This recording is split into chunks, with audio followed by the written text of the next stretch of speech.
Right now, you probably feel like you are sitting completely still, but you are actually riding on the surface of a massive planetary vehicle.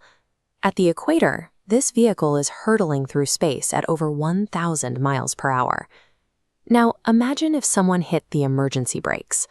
What if the Earth completely stopped spinning for exactly 1 second? The problem wouldn't be the lack of movement. The real threat is the massive hidden momentum that a sudden stop would violently release. Notice how the crust, oceans, and atmosphere are perfectly locked together, rotating as a unified system at constant velocity. We only feel acceleration and deceleration. Because these layers share the exact same kinetic energy, we don't notice the spin at all. This rotational momentum reaches its absolute physical limit right here. Latitude 0 degrees, 0 minutes, 0 seconds. The equator. That invisible, locked-in physical state is the only thing keeping the surface intact. If that constant velocity is interrupted, the result is total mechanical failure. Let's look at T0. At this exact millisecond, the solid rock of the planet goes from 1,000 miles per hour to a complete, absolute standstill. This diagram illustrates Newton's first law of motion.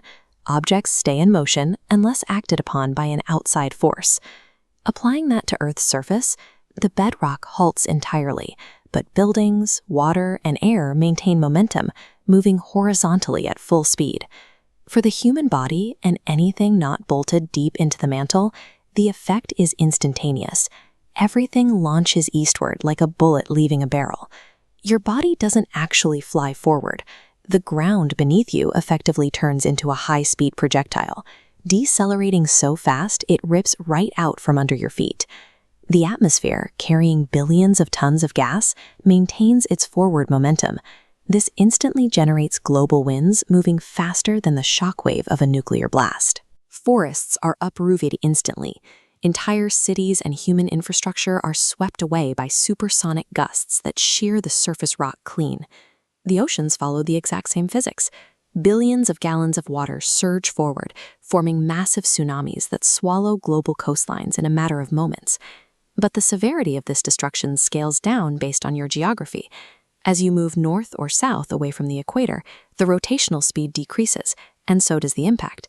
If you were standing near the extreme poles, your rotational velocity is already close to zero.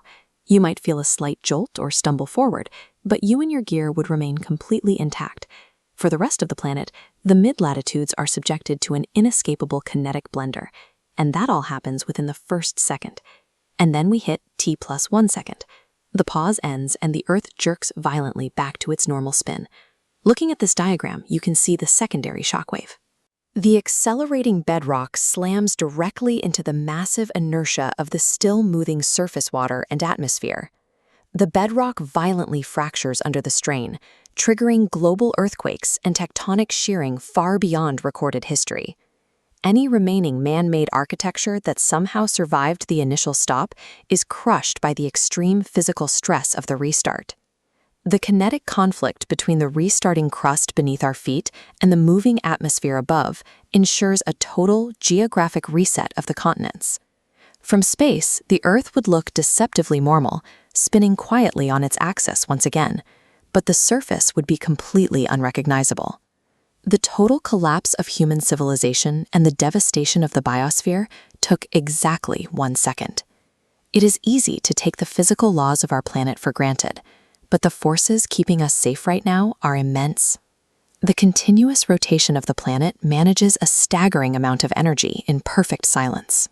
Every single breath we take relies on the flawless, uninterrupted momentum of this spinning rock we call home.